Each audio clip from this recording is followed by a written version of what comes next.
Check engine light on? Take the guesswork out of your check engine light with O'Reilly Veriscan. It's free. Ask for O'Reilly Veriscan today. O'Reilly Auto Parts.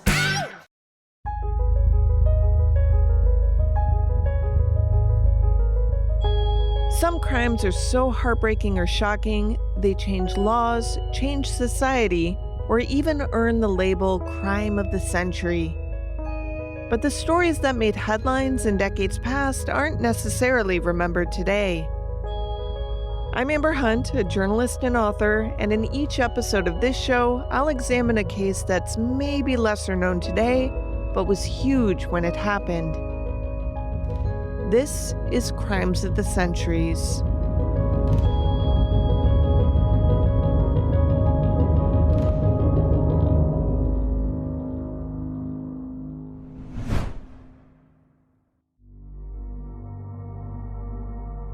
In the concentration camps of World War II, the Nazis killed 6 million Jews and one young woman named Anne Frank.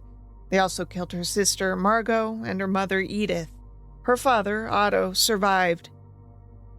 Anne suffered through incarceration and starvation, but her deduced cause of death was technically of typhus, likely in February 1945, while held at Bergen-Belsen, the Nazi concentration camp located in northern Germany. The camp was liberated a scant 2 months later by British troops. She had almost outlived the horror. It was the second time she had almost slipped through. You surely know this part of the story. The Frank family, the von Pell family, and a dentist named Fritz Pfeffer were found in a secret hiding space adjacent to her father's former business and arrested August 4th, 1944. They were held for 4 days in local detention. From there, they were sent to Camp Westerbork, a temporary transit facility. Selected for deportation, they, along with more than 1,000 others, were shipped to Auschwitz on the very last cattle car to leave Westerbork. Jewish captives remained there, with their numbers exploding until 7 months later when Westerbork was liberated in April 1945. On the day of her initial arrest, Anne had been forbidden to take anything with her. So her diaries, and some loose papers that she had used to supplement them, had been strewn across the floor, unnoticed by Nazi SS Sergeant Karl Zilberbauer and what was called his Jew hunting gang, which had rounded them up. Miep Gies, one of the heroic women who had helped to hide the Franks, recognized what the papers were and put them in her desk drawer before anyone took an interest that day. She wanted to return them to Anne when the war was over. Anne had a deep belief that the war was going to soon be over. The Allies had landed in Normandy June 6, 1944, and Anne had found a map of Europe that she pinned to the wall inside the hidden annex, and, all in hiding, had tracked their progress toward the Netherlands. She had so much to look forward to. A snippet from her diary read by an actor for a U.S. Holocaust Memorial Museum video. I know what I want. I have a goal, I have opinions, a religion, and love. I'll make my voice heard, I'll go out into the world and work for mankind. But, of course, Anne didn't come home, and Gies gave the rescue diary to Anne's father. Otto had been liberated from Auschwitz by the Soviets in January of 1945, 5 months after his arrest.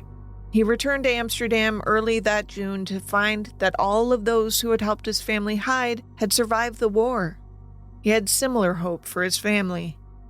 But a month later, after talking with 2 women who had been in Bergen-Belsen, he was told that they had both been with Margot and Anne when they died. Only then did he read the diary, finding in his daughter's words a young woman he hardly knew. Fearful, hopeful, lonely, wise, incomplete. In her diary, she could be the ingenue or the little girl or the woman she would never grow to be. She could also document her first kiss. That was from Peter Van Pels, who in the diary was given the pseudonym Peter Van Daan, who died 5 days after being liberated from the Mauthausen concentration camp. He had been gravely ill before the Americans arrived May 5th, 1945. Anne's diary wasn't supposed to be read by anyone. At first, Otto Frank only shared it with a few people, as he explained here in a 1976 interview. Well, after I had read the diary, I copied it, and I gave a copy to friends of ours who had known us all. One of them was employed in a publishing firm, and he told me, "You have not the right to keep the diary as a private property. It's a human document, and you should publish it." And so I did. He agreed that the world might benefit from the story of her innocence and pain. Anne Frank, The Diary of a Young Girl, was released in the U.S. in 1952 and is now sold in excess of 30 million copies worldwide, having been translated from the original Dutch into 75 languages. There are few in the Western world who have not read it by way of some assignment made by a diligent 8th grade English teacher. There are few who have not seen the play or the movie that was based on it. The story of her almost 2 years of staying tucked up in an annex at 263 Prinsengracht in Amsterdam with her parents, her sister, the Van Pels, and Dr. Pfeffer, the latter with whom she shared a room, would have been a lovely parable about goodness triumphing over all if it had not been true and if she had lived. Instead, her life is a testament to all that was lost in that horrible war, big and small. 80 years ago, a young girl was made to live without fresh air and sunshine, made to hide without her peers to laugh with or learn from. She was made to stay quiet all day and tread lightly at all hours, lest she be heard. 80 years ago, someone who knew that the Franks were hiding told someone else whose job it was to rid the world of Jews. Who betrayed the family's whereabouts? It's the most frequent question asked of those who can now visit the Anne Frank house in Amsterdam, where she hid for 2 years. The answer is that no one knows, but there are a lot of possibilities, and they can, and have, been investigated and considerably narrowed down to an almost virtual certainty, if not a definitive one. And the answer, if it is the answer, is surprising. The betrayal is also a crime, albeit small in the crime that was that war, but still a crime that ended in 7 deaths. That it happened to be a girl we have come to know makes it, I guess, extraordinarily personal and utterly grotesque. Who betrayed Anne Frank? Who was an accomplice to her murder? Why was it necessary? How was it done? Who had to justify that to themselves in the middle of the night when they alone would be left to grapple with their souls?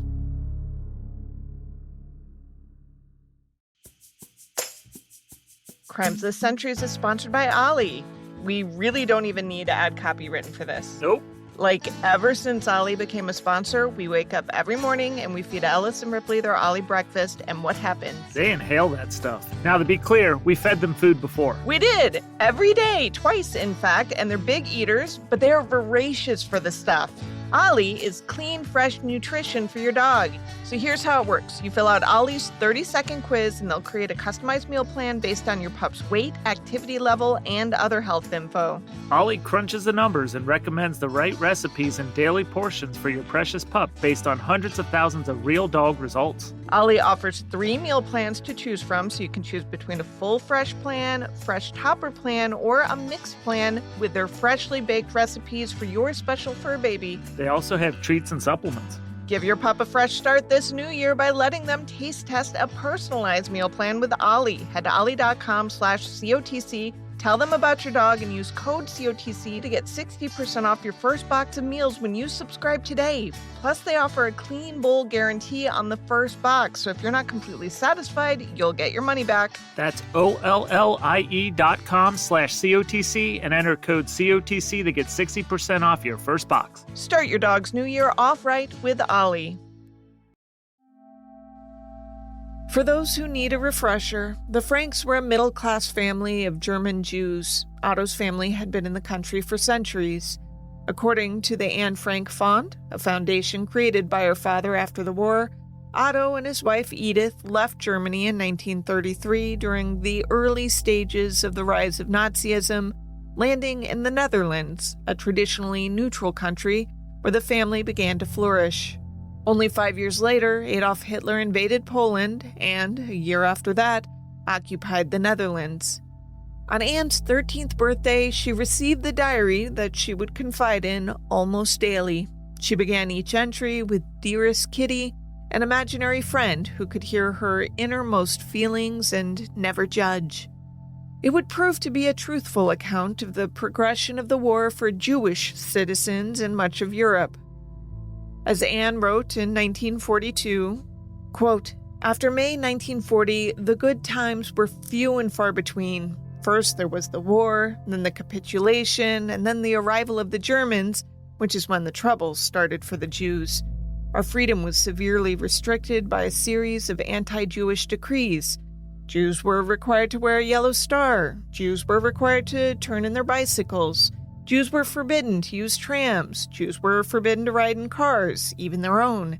Jews were required to do their shopping between 3 and 5 p.m. Jews were required to frequent only Jewish-owned barbershops and beauty salons. Jews were forbidden to be out on the streets between 8 p.m. and 6 a.m. Jews were forbidden to go to theaters, cinemas, or any other form of entertainment. Jews were forbidden to use swimming pools, tennis courts, hockey fields, or any other athletic fields. Jews were forbidden to go rowing. Jews were forbidden to take part in any athletic activity in public. Jews were forbidden to sit in their gardens or those of their friends after 8 p.m. Jews were forbidden to visit Christians in their homes. Jews were required to attend Jewish schools, etc. You couldn't do this and you couldn't do that, but life went on." End quote. That is, until July 5th, 1942, when Anne's sister Margot received a summons to report to register for a transport to Germany for, quote-unquote, labor duty, courtesy of the Nazis. The next day, the family made their separate ways to where her father now worked. It was where he had built a spice and pectin manufacturing and export business before he had been forced to sell it to his Christian partners. There, upstairs, hidden behind a bookcase, a secret annex hid 8 people successfully for 761 days, or roughly 25 months. The small but manageable space had been set up by Otto and those he trusted in his firm in anticipation of the day they'd have to take refuge there. Those he trusted, Miep Gies and her husband Jan, Johann Kleiman, Victor Kugler, and Bert Vaskel, smuggled in food, books, and news for the Hidden. They also registered for correspondence classes that the Hidden could take and mailed encrypted postcards to loved ones. Those who helped knew it was against the law to do so. They could be put to death for the crime. Here's Miep Gies speaking in 1994. People often ask why I found the courage to help the Franks. Yes, it certainly requires some courage, some discipline, and also some sacrifice to do your human duty. But that is true for so many things in life. I simply could not think of doing anything else. During the day, those in the annex had to be silent, refrain from using the toilet or walking around, lest the workers in the spice warehouse hear them. They couldn't appear at the windows, lest the neighbors see them. They couldn't leave to feel the morning breeze or to catch a few bits of sunshine. Just staying alive was the point of their existence, with the added knowledge that they had very little expectation that they would succeed in that. Anne's diary's last entry was dated August 1st, 1944. Quote, "I keep trying to find a way to become what I'd like to be and what I could be, if only there were no other people in the world." End quote. What she wanted to be was a writer. The raid on the annex happened 3 days later. A CBS 60 Minutes reporter talking to Anne Frank house historian Dr. Hetjen Broek about that day. It's a warm day, sunny, and around 10:30, between 10:30 and 11, a couple of men walk in.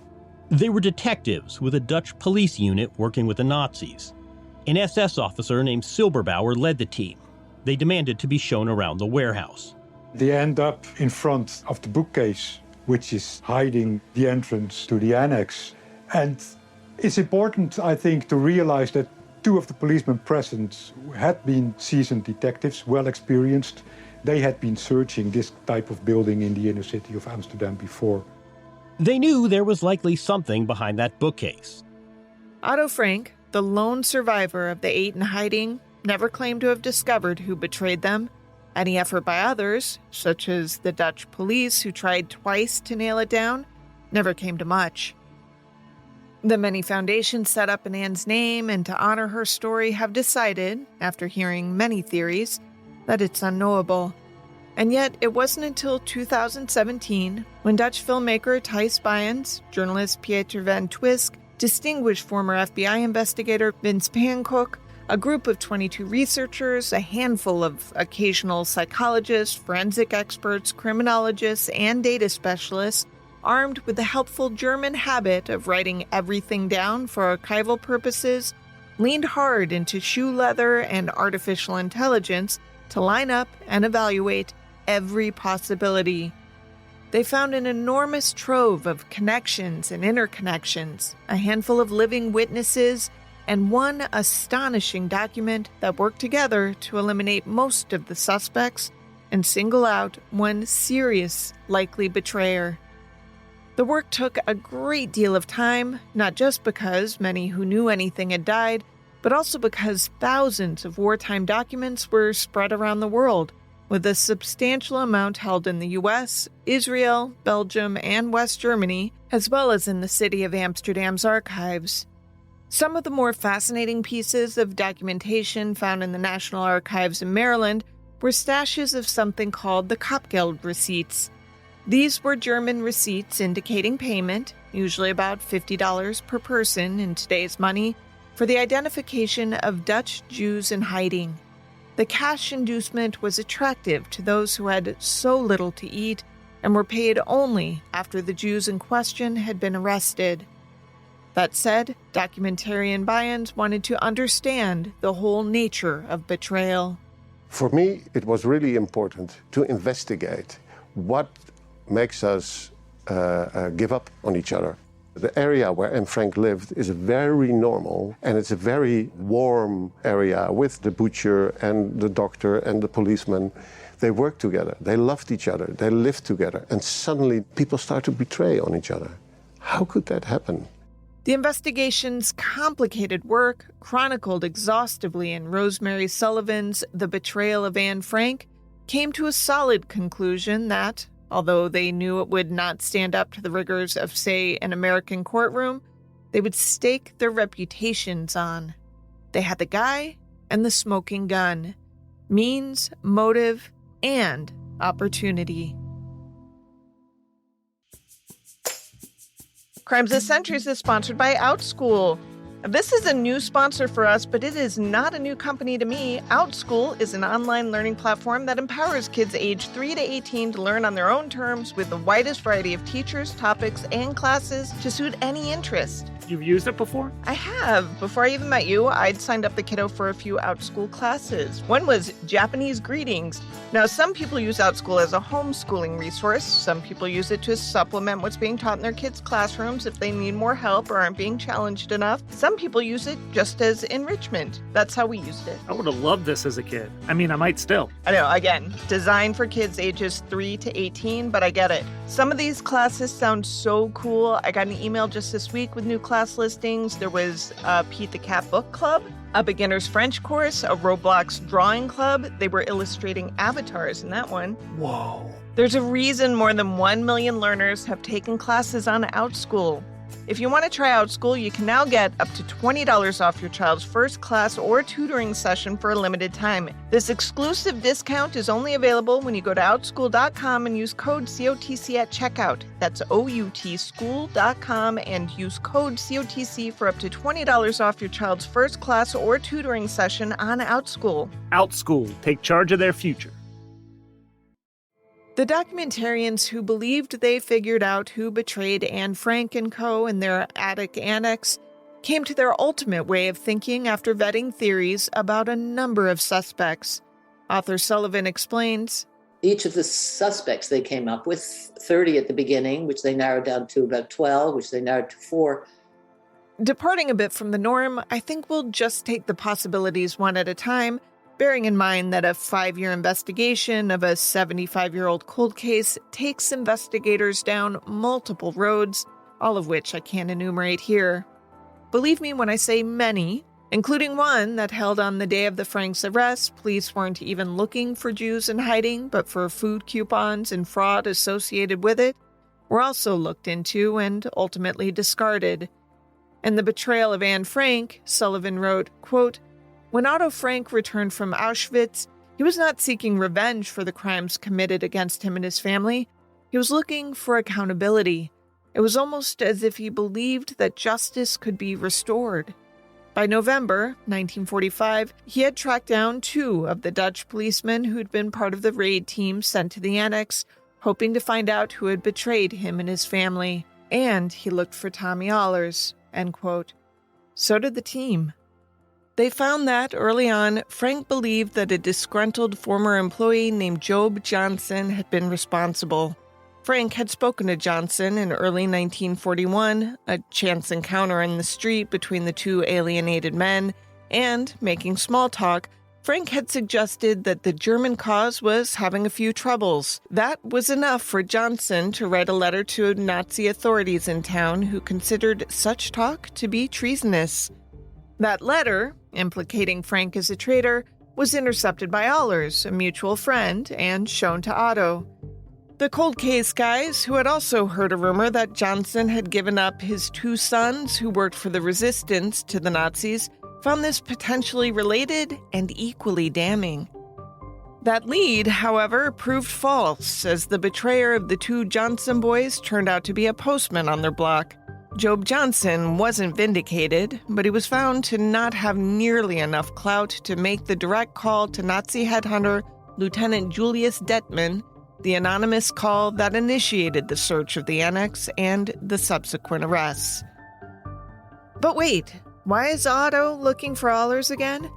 Seems Otto, hearing that Tommy was in trouble with the Allies in command now, wanted to testify that Ahlers had saved him from those early treason charges. That may be, but Ahlers, much to Otto's surprise, had been a Nazi sympathizer and virulent anti-Semite. He had, according to one prospective biographer of Otto Frank, intended to blackmail Otto in future doings. But Otto and his family had disappeared before the petty criminal could get his scheme rolling, and, investigators proved, Ahlers had no idea where they'd gone. Onto a third route of betrayal, the neighborhood. Much, much, much later, when a cottage industry had developed to determine who informed on the occupants of the secret annex, it would be repeatedly remarked that it was a miracle they remained hidden as long as they did. That's because too many people had been involved, from the greengrocer who provided them fresh vegetables, to the baker who provided them bread, to the butcher who stretched the helpers' meat rations, to the neighbors who could have noticed lights on during late hours, to those who burgled the business and heard noises upstairs when all else was closed. Suffice to say that the investigation, under a sub-investigation called the Residence Project, found the records of every close neighbor and a canvas of those nearby and recreated the scene, which exists much today as it did in the 1940s, and checked out sightlines from windows, shops, and streets. As Sullivan explains, the number of bona fide betrayal threats close to the address on 263 Prinsengracht was, in a word, astonishing. How did they last for more than 2 years without being discovered? Because danger was all around them. All these buildings here, buildings down there, this very block, there were sympathizers. Luck? Yes. Did those Amsterdammers have other fish to fry? Almost certainly. A couple of things come into play here. First, it would be difficult to know if what people may have thought they had seen or heard came from the warehouse, or from some non-Jew resident, or from hidden Jews. Next, with the very common directive for air raid curtains applying all around, lights at night would not have been visible all that much. Lastly, this was late in the war, and many of those in the neighborhood were less willing to give up Dutch citizens, which all inside the annex were.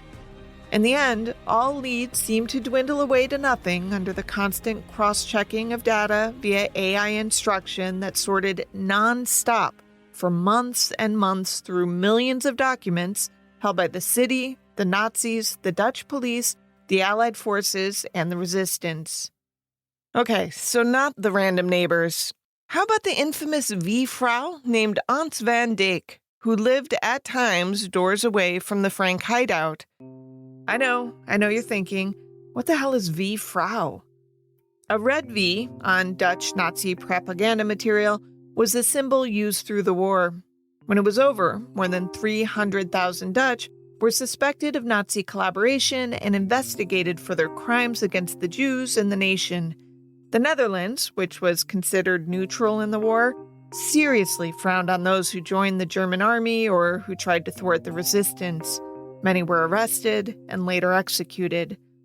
They were collectively called V-people or V-mannen, men, or V-Frauen, women. Van Dijk had originally been a part of the resistance, but 2 years into the war, she suddenly switched sides and started naming names.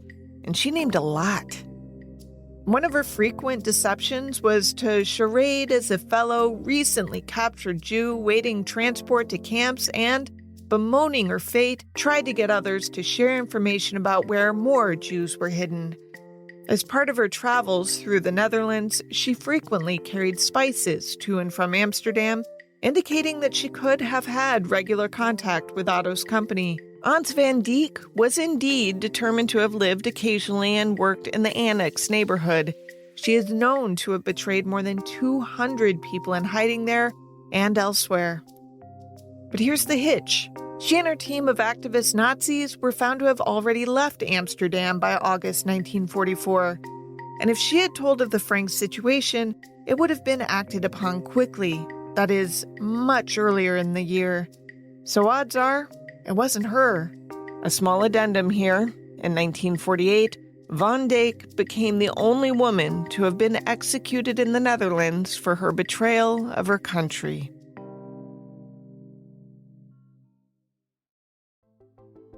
On to the next most likely betrayer on the long list of possibilities unearthed by investigators, Willem van Maren, who had worked in the spice factory's warehouse. He was the only person ever investigated by Dutch authorities. If you recall, after Otto Frank came home, he asked police to identify and interview 2 men who were active participants in the raid on the annex. His idea, of course, was to then have them identify where and from whom they had gotten the tip.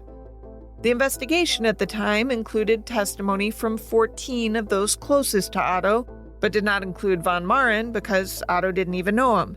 The family had gone into hiding well before he was hired. But one of the known helpers, Johan Kleiman, told the authorities in 1948 that Van Maren had asked if Otto Frank ever worked there and seemed to be laying small traps around to assure himself that someone was living in the attic space. Kleiman called his behavior suspicious. Investigator Vince Pancook talking to 60 Minutes. He was prime suspect number 1 after the war. He's working downstairs in the warehouse. He was very shifty, suspicious, actually a thief. The warehouse manager did, as a matter of fact, have access to the courtyard property, where he could have easily seen that the building was larger in reality than it seemed from the inside, and a certain portion of it was not used in the daily life of the business. He was said to have mentioned to others that he knew there were Jews hidden there. But no one could agree on when Van Maren had done that.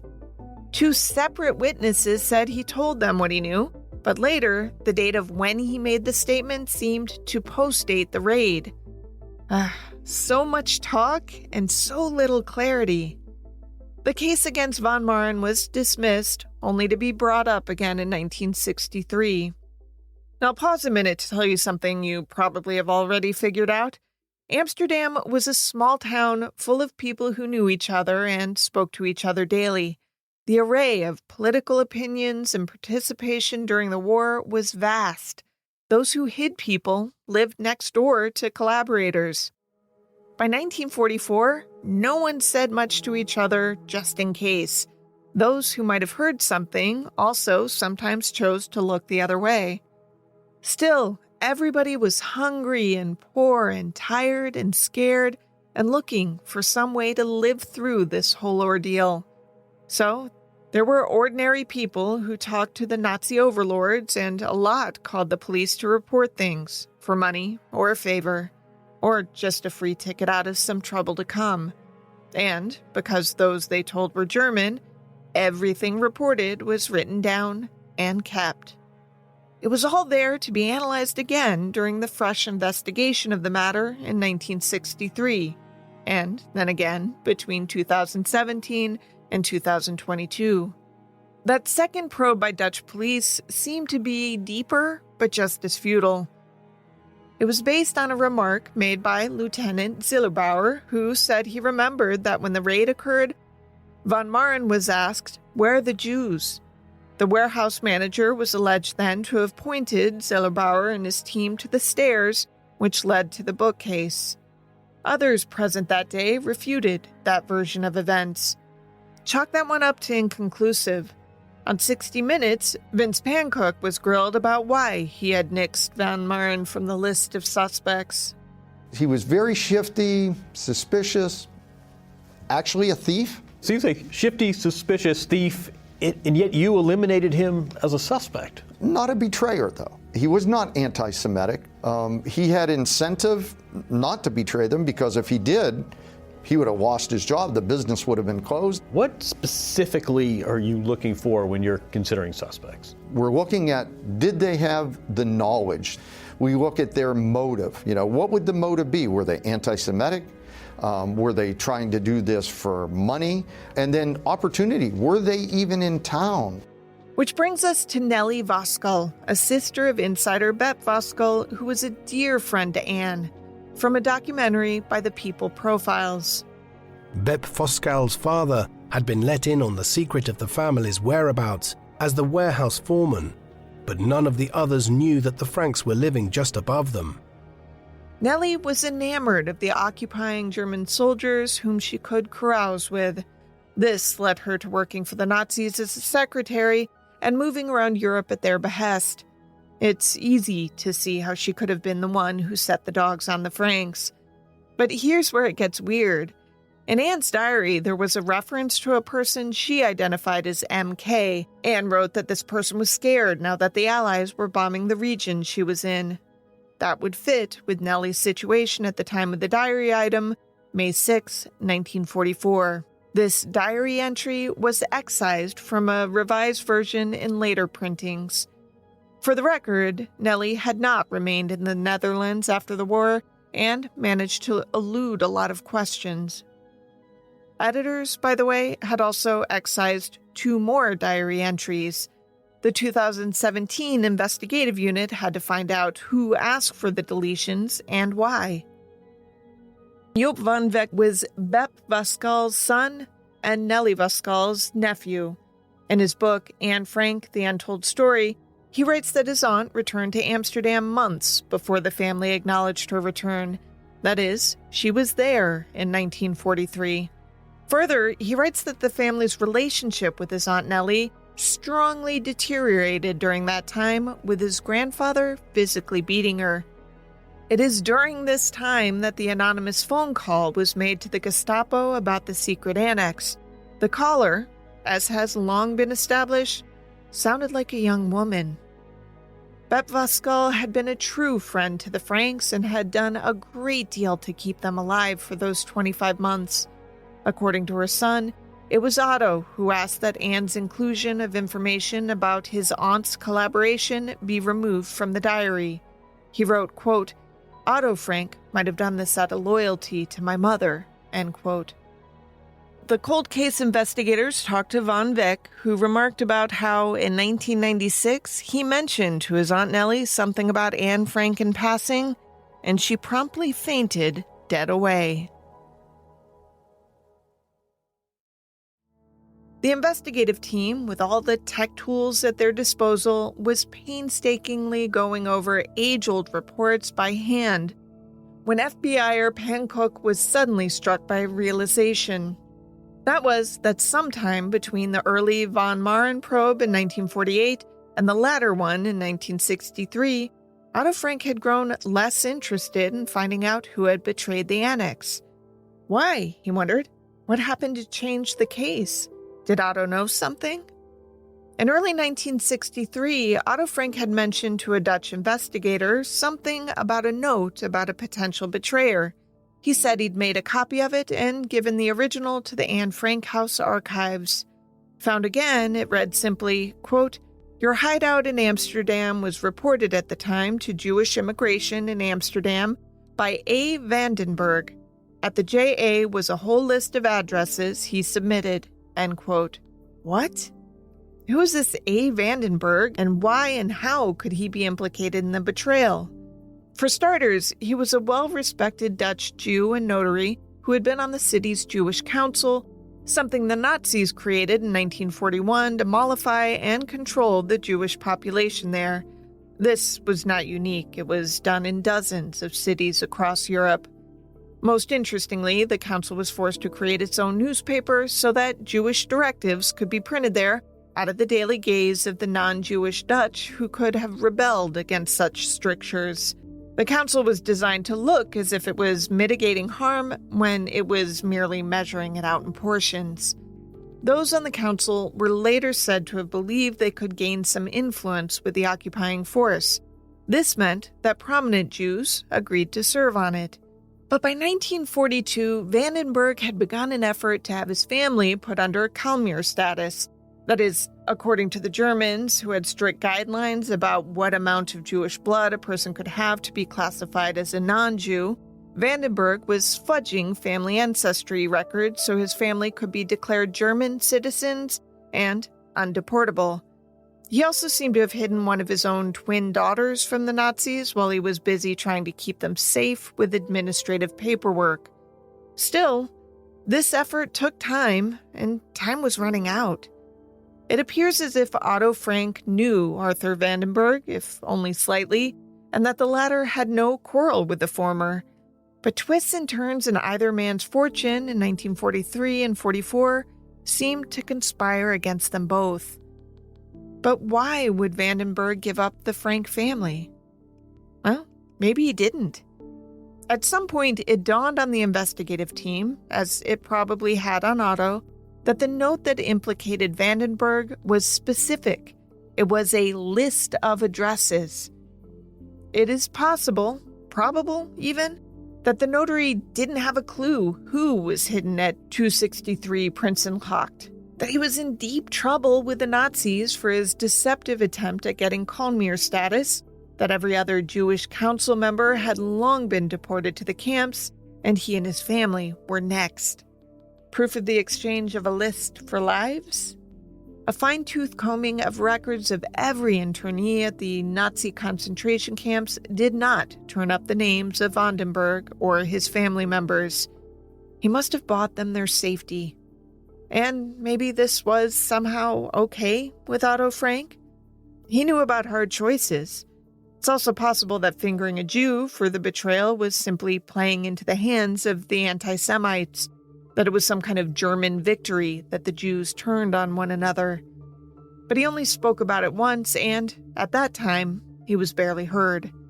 Otto, in an interview with the Dutch newspaper, did say that the betrayer had been a Jew, and that he did not want to punish the betrayer's children. Nellie did not have children. She was not Jewish. Vandenberg was Jewish. He had children. At the University of Michigan in 1994, Miep Gies said, whether she meant to or not, that the betrayer had died before 1960. Nellie did not die until 2001. Arthur Vandenberg died in 1950. This, then, is how the search came to an end. Maybe.